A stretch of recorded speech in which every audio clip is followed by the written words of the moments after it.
Hello everyone, good morning. তো সকাল সকাল দেখো ঘুম থেকে উঠে গেছি। অনেক দিন তোমাদের সাথে কোনো ডেইলি ব্লগ শেয়ার করা হয় না, যেহেতু আমার ফোনে একটু সমস্যা হচ্ছিল। আমি তো ফোন সম্বন্ধে অতটা বুঝি না, তাই ভাইকে ডেকে ফোনটাকে একটু ঠিক করে নিলাম, নিয়েই তারপরে এই লং ভিডিও তোমাদের সাথে শেয়ার করছি। এতদিন লং ভিডিও ঠিক হচ্ছিল না, ডাউনলোড হচ্ছিল না, খুবই সমস্যা হচ্ছিল। তো দেখো সকাল সকাল ঘুম থেকে উঠে চোখ মুখটা ধুয়ে নিয়েছি, নিয়ে এই যে বিছানাকে গুছিয়ে দিলাম। এটা মায়েদের ঘরের বিছানা, আমার শ্বশুরমশাই শাশুড়ি মা যে ঘরে থাকে সেই ঘরের বিছানাটা এই যে গুছিয়ে নিয়েছি। নিয়ে কালকে বিকালে কিছু জিনিসপত্র ভাঁজ করে রেখেছিলাম, এগুলোই এখন আলমারিতে ভরে দেবো। আমার শাড়ি, যে আমি গেছিলাম না মন্দিরে, আমার জায়ের মেয়ে মুখে প্রসাদ দিতে, আমি মাম্মাম আরও সব জায়েরা মিলে গেছিলাম। তো সেই শাড়িগুলোই রৌদ্রে দিয়ে ভাঁজ করে রেখেছিলাম, সেগুলো না আলমারিতে রাখা হয়নি। তো এখন সেই আলমারিটা খুলে সকালবেলা গুছিয়ে নেব, না তো না ওই ধুলো পড়ে যাবে বাইরে থাকলে। তার জন্য এই যে আলমারিটা আস্তে আস্তে খুলছি, যেহেতু মাম্মাম ঘুমাচ্ছে তাই জন্য একটু আস্তে আস্তেই করছি, যেন চোরের মতো চুপি চুপি জানো।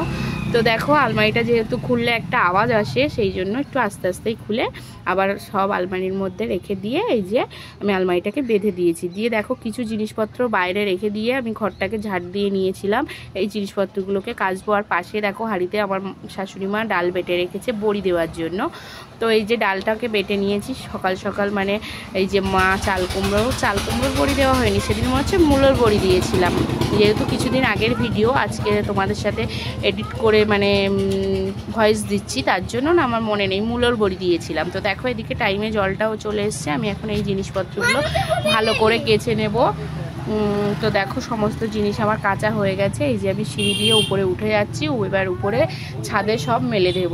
তো দেখো অনেকটাই জিনিসপত্র ছিল, সেগুলো আমি ভালো করে সব নিংড়িয়ে মেলে দিয়েছি সব ঘরে, এই সানসেটের কার্নিশ দিয়ে অনেক দিনের কাজবাজ তোমাদের সাথে শেয়ার করি না, তো আজকে একটু শেয়ার করছিলাম। আর কালকেও কিছু বড়ি দিয়েছিল, আগের দিন, সেই বড়িটা ওই যে টানিয়ে রেখেছি। আর এই যে মা দেখো ধান রৌদ্রে দিয়েছে, আর এদিকে বড়ি দেবে বলে সেই মূলো আর ডালটাকে মিক্সড করে একসঙ্গে মাখাচ্ছে। তারপরে আমি কাজবাজ সব কমপ্লিট করে চলে এসেছি ছাদে, জেঠুর ছাদেই বড়িটা দেবো। আমাদের ছাদটা দুতলার উপরে যেতে হবে, ওই জন্য আমাদের ছাদে দিলাম না, আমি জেঠুদের ছাদেই বড়িটা দেবো।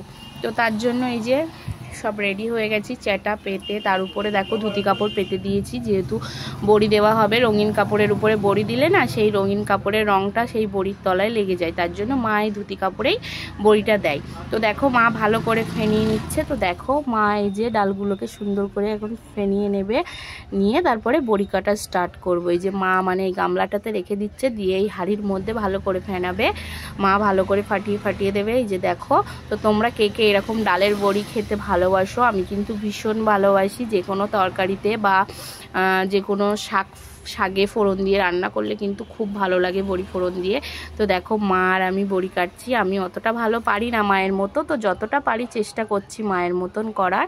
তো মা বেশি সুন্দর পারে, যেহেতু মা আমার থেকে বয়সে অভিজ্ঞতায় বড়, তার জন্য মা তো একটু ভালোই পারবে না, আর আমি একটু অল্প পেরেছি, কিন্তু মোটামুটি করার চেষ্টা করেছি। এই যে বড়িটা পুরো দেওয়া কমপ্লিট হয়ে গেছে। আমাদের দেখতে কেমন লাগছে? আর এই যে আমাদের ধান, এটা আতপ ধান, এই ধানটাকে ভাঙিয়েই আমাদের পিঠে ধানটাকে ভাঙিয়েই চালের গুঁড়ো করা হবে, তারপরে পিঠে খাওয়া হবে। আতপ ধান এটাকে রৌদ্রে দেওয়া আছে। তো এই দেখো পাশে আর একটা জেঠিমারাও বড়ি দিয়েছিল, তো তাদের সময় আমি ভিডিও করতে পারিনি, জেঠিমারা যখন বড়ি দিচ্ছিল। এটা একটা জেঠিমাদের বড়ি আর ওটা আমাদের বড়ি। তো তারপরে দেখো জেঠুর ছাদ থেকে আমাদের ছাদে চলে আসলাম এই জানলা দিয়ে, তোমরা তো এর আগে দেখেছো। এবারে যাব নিচেই, যেহেতু সেই সকালবেলা সমস্ত কাজ কমপ্লিট করে চলে এসেছিলাম উপরে, নিচের এখনও বিছানাটাও তোলা হয়নি, যেহেতু মাম্মাম ঘুমাচ্ছিল। তো তার জন্য একটু বেলাই হয়ে গেছে, অনেকটাই বেলা হয়ে গেছিলো, 9টা সাড়ে 9টা বেজে গেছিলো। তো দেখো বিছানাটাকে সুন্দর করে আমি গুছিয়ে নিলাম এখন, নিয়ে এবারে যাব স্নান করতে, যেহেতু অনেকটাই বেলা হয়ে গেছিলো, সেদিন ছিল একাদশী। তো দেখো ঘরের বিছানাটা গোছানোর পরে ঘরটাকে কেমন লাগছে, অনেকদিন পরে তোমরা আমার ঘরের ভিডিও দেখতে পাচ্ছ, তো তোমাদের কেমন লাগছে। তো দেখো এদিকে বাজার এসে গেছে, সবজি বাজার, তোমাদের দাদাভাই বাজার পাঠিয়ে দিয়েছে। তো যেহেতু আজকে একাদশী ছিল, সেহেতু আজকে রান্না হবে ডাল আর বেগুন ভাজা। এই যে মা ডাল আর ভাতটা বসিয়ে দিয়েছে, আর এদিকে বেগুন ভাজাটা আমি কেটে সব গুছিয়ে দিয়েছি, দিয়ে গ্যাসটাকে ভালো করে মুছে নিচ্ছি। এদিকে স্নান করে আমার পুজোটা দেওয়া হয়ে গেছিলো, বেশ দেরি হয়ে গেছিলো বলে সেই সময়টাতে ভিডিও করতে পারিনি।